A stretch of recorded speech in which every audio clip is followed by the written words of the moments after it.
In many states, a 17-year-old kid can walk into a dealership and ride out on a 200-horsepower superbike after passing a weekend motorcycle safety foundation course.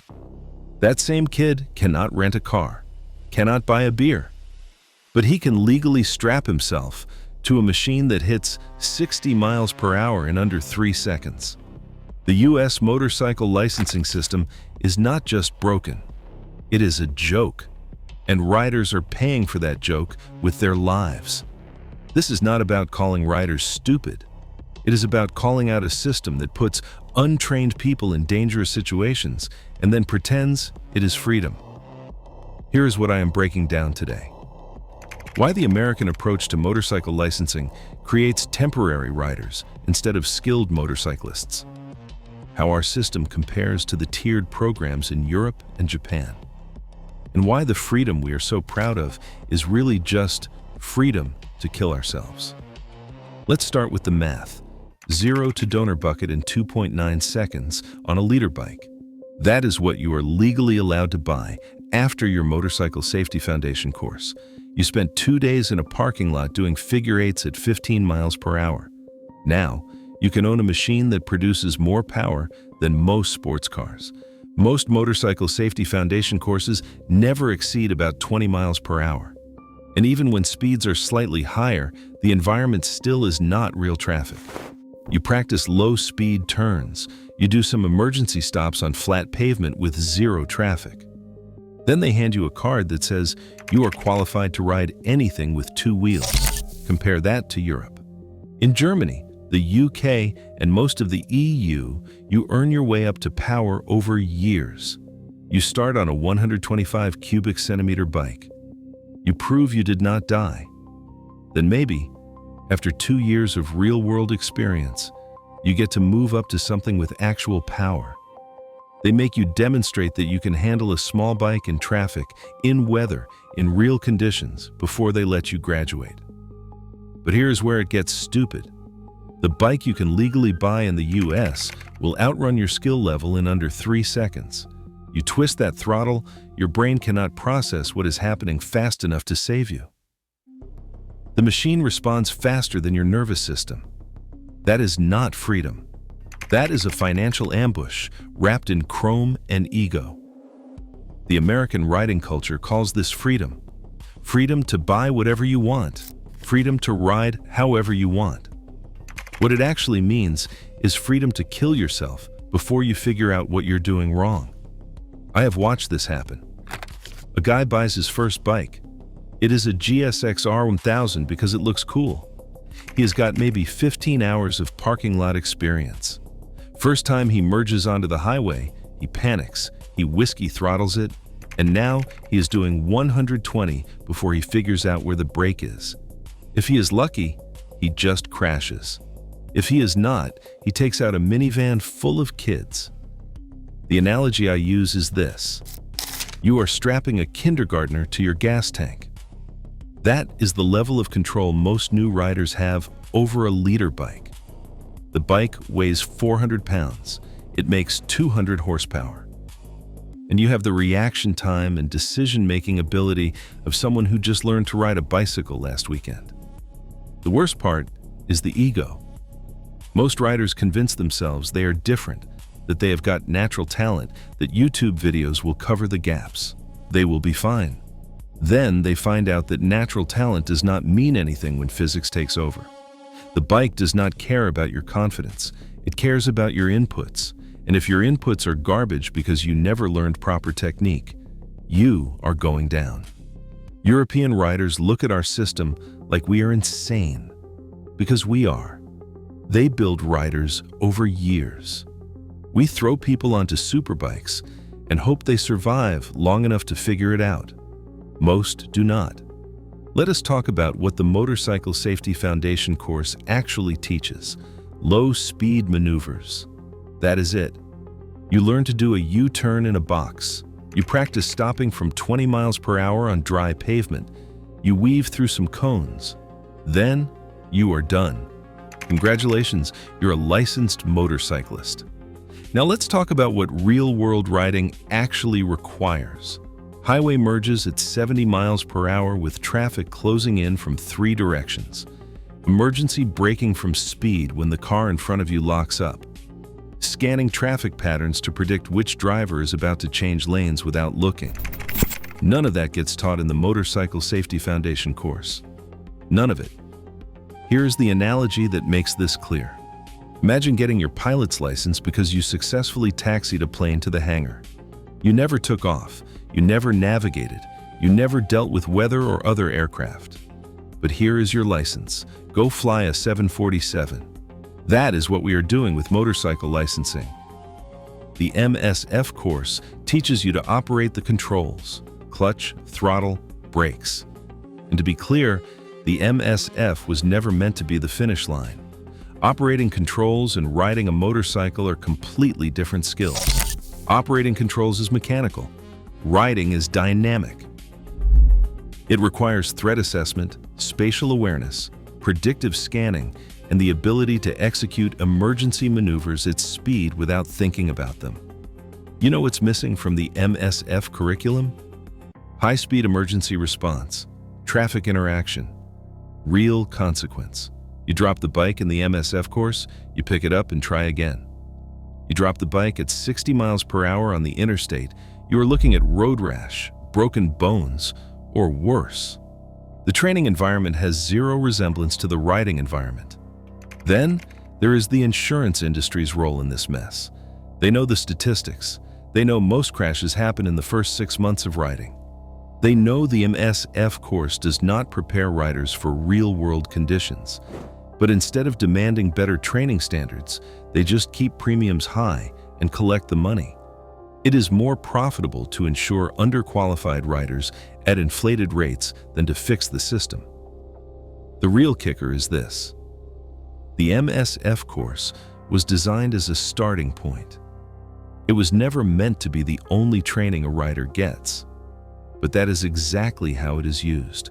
Riders take the course, get their license, and never seek additional instruction. They think they are done learning. They are not. They are barely started. But nobody tells them that because the system treats the MSF card like it means something. It does not. Let's talk about what real motorcycle training looks like.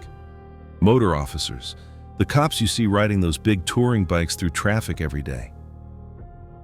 You know how much training they get before they are allowed on patrol? 80 hours minimum. Some departments require over 100 hours. 80 hours of high-stress, real-world scenario training. Not because they are special, but because the risks do not care whether you are enforcing the law or riding to work.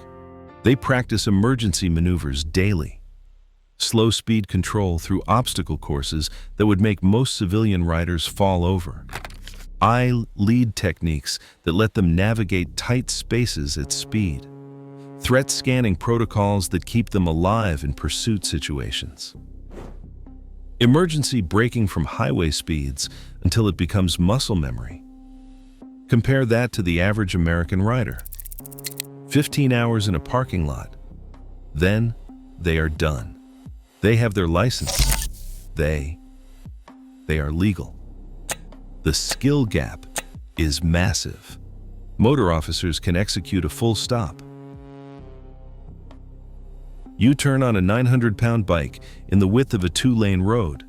They can brake from 70 miles per hour to 0 in the distance. It takes most riders to realize they need to brake. They can scan an intersection and identify threats before civilian riders even know to look. These are not superhuman abilities. This is what happens when you actually train someone properly. When you make them practice emergency procedures until they are automatic. When you put them in high-stress situations and force them to perform. That is how you build a skilled rider. But here is the irony that kills me. The cop pulling you over for speeding has 5 times your training hours. He has been through scenarios you will never see in civilian training. He knows how to handle his bike in conditions that would put you in the hospital. And you both hold the same basic license classification. Military riders get similar treatment. If you ride for the military, you train like your life depends on it, because it does. They do not hand you keys to a motorcycle and wish you luck. They put you through rigorous courses that simulate combat conditions, including high-speed evasion, off-road navigation, mechanical failure response, and equipment checks that would make civilian riders laugh because they are so thorough. The difference is institutional priority. Police departments and military branches understand that an undertrained rider is a liability. A dead rider costs money, time, and mission capability. So they invest in real training. They make it mandatory. They test riders repeatedly until they prove competence. Civilian licensing does none of that. We test you once in a parking lot at low speed. Then we assume you will figure out the rest on your own. Most riders do not figure it out. They just get lucky for a while. Then their luck runs out. Speaking of training standards, let me tell you what motor officers practice that you have probably never even thought about. Counter-steering at speed, weight transfer during emergency maneuvers, visual targeting through corners, brake modulation on different surfaces. These are not advanced techniques. These are fundamental skills that keep you alive. But most American riders never learn them because nobody requires it. Yes, some riders survive this system, but survivorship is not proof the system works. The worst part is this: motor officers are not riding sport bikes. They are on heavy touring bikes with hard bags and crash bars. If they can execute precision maneuvers on those machines, what is your excuse on your 400-pound naked bike? The answer is training. They have it, you do not. Let's look at how the rest of the world handles this. Germany's Stufenführerschein system, a multi-year tiered progression. You do not just walk in and buy whatever bike catches your eye. You prove you can handle limited power first. Then you earn the right to move up. Here's how it works. Class A. One gets you a 125 cubic centimeters bike with a maximum of 15 horsepower. You ride that for a minimum of 2 years. You learn traffic patterns, you figure out weather, you make your beginner mistakes on a machine that will not kill you when you screw up. After 2 years, if you are still alive and you pass another test, you move to Class A2. That has a maximum of 47 horsepower, still restricted, still manageable. You ride that for another 2 years. Then, if you prove you're serious about this, you get the unrestricted Class A license. Multiple years of restricted riding before unrestricted power is even an option. Years of real-world experience. 4 years of learning how to read traffic, manage risk, and execute emergency maneuvers. That is how you build a skilled rider. The United Kingdom follows a similar structure. An A1 license for small bikes, an A2 license for mid-range bikes, a full A license only after you have demonstrated competence over time. They make you take your test in real traffic, not a parking lot. Traffic with cars, pedestrians, and actual road conditions. You have to prove you can handle a bike in the environment where you will actually be riding it. Japan takes it even further. Their testing is notoriously difficult. You have to demonstrate precise, slow speed control. Perfect figure eights, emergency stops from speed, lane positioning. All of it is evaluated by examiners who fail you for the smallest mistakes. The pass rate for first-time test takers is notoriously low. Failing multiple times is normal. They do not hand out licenses. You earn them. The result of these systems is lower crash rates and lower fatality rates. European riders are statistically safer than American riders despite riding in similar conditions. They ride in traffic, they deal with weather, they face the same hazards we do. But they crash less and die less because they are actually trained. Here is what kills me about this comparison. A beginner rider in Germany with 2 years on a 125 cubic centimeter bike has more real-world skill than most American riders with 5 years of experience. The German rider was forced to learn fundamentals. The American rider was allowed to skip straight to power and figure it out through trial and error. Most do not survive long enough to figure it out. The cultural difference is massive. European systems build technical experts. They prioritize skill development over freedom of choice. American culture does the opposite. We prioritize access over competence. We let anyone buy anything because restriction feels un-American. The result is we create passengers on fast bikes instead of skilled motorcyclists. Then, there is the institutional support. European countries invest in rider training infrastructure. They fund advanced courses. They incentivize continued education. In the US, once you pass the MSF course, you are on your own. No follow-up. No mandatory refresher training. No system to identify riders who need additional help before they kill themselves or someone else. The bottom line on European licensing is this: it works. Their riders are better trained, more competent, and statistically safer. Our system produces undertrained riders who think a weekend course qualifies them for superbikes. The math just does not work. Let's talk about what this system actually costs. Not just in lives, but in money. The cheap approach to motorcycle licensing ends up costing 10 times more when reality hits. Here's the breakdown. You buy a leader bike as your first motorcycle. You skip proper gear because you spent all your money on the bike.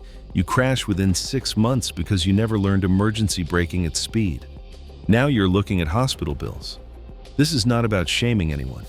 It's about understanding what the system quietly sets people up to pay later. Emergency room visit, x-rays, surgery if you broke something, physical therapy for months. The average motorcycle crash costs $57,000 in medical expenses if you survive it. That is not my number. That is insurance actuaries doing the math. Compare that to the European approach. Spend $2,000 on proper tiered training over 4 years.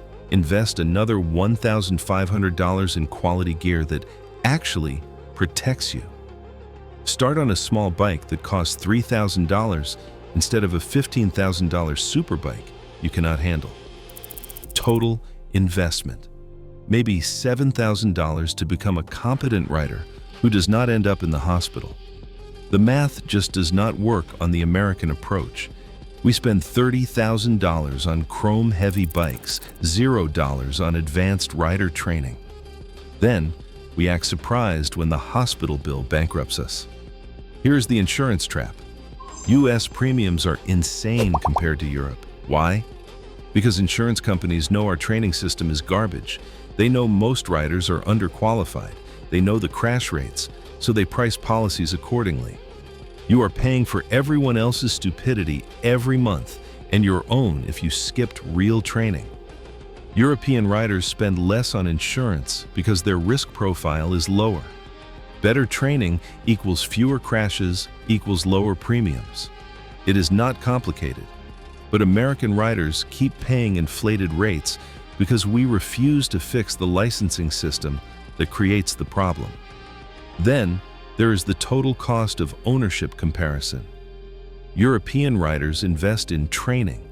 They spend money on skills development. They take advanced courses. They practice emergency maneuvers until they are automatic. The result? They crash less. Their bikes last longer because they are not dropping them in parking lots. Their gear lasts longer because it is not getting shredded on pavement. American riders do the opposite. We buy the bike first and figure out training later, usually after the first crash.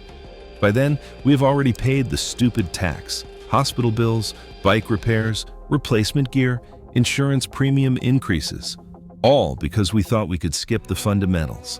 The chrome culture makes this worse. Riders drop $5,000 on cosmetic modifications, exhaust systems, custom paint, LED lights, and $0 on track days or advanced rider courses. They want their bike to look fast. They do not want to actually be fast or safe or competent. Here is the money pit analogy. You buy cheap gear. jeans instead of riding pants, a $100 helmet instead of a $500 one. You think you're saving money? Then you crash. The jeans shred in half a second. The cheap helmet cracks on impact. Now, you are looking at skin grafts and potential brain damage. The $400 you saved on gear just cost you $50,000 in medical bills. Dealers know this. They profit from selling power to unprepared riders. They do not care if you are qualified. They care if your credit gets approved. They will sell a leader bike to anyone who can fog a mirror and sign paperwork. Then, when you crash it, they will sell you another one, or sell your bike to the next rider who thinks he is different. The real kicker is this: proper training is cheap compared to the alternative. A track day costs $200. An advanced rider course costs $500. Compare that to one hospital visit, one bike replacement, one insurance claim. The training pays for itself the first time it keeps you out of the emergency room. Fixing this does not require banning bikes or killing freedom. It means tiered licensing, mandatory follow-up training, power limits for new riders, and real-world testing in traffic. Systems that reward skill instead of assuming everyone figures it out before physics steps in. The United States treats motorcycle licenses like a joke, and riders pay with their lives. Leave a comment. Did the Motorcycle Safety Foundation actually prepare you for real traffic? Or did you have to survive your first scare to learn? Hit subscribe so we can build a safer, more skilled riding community together.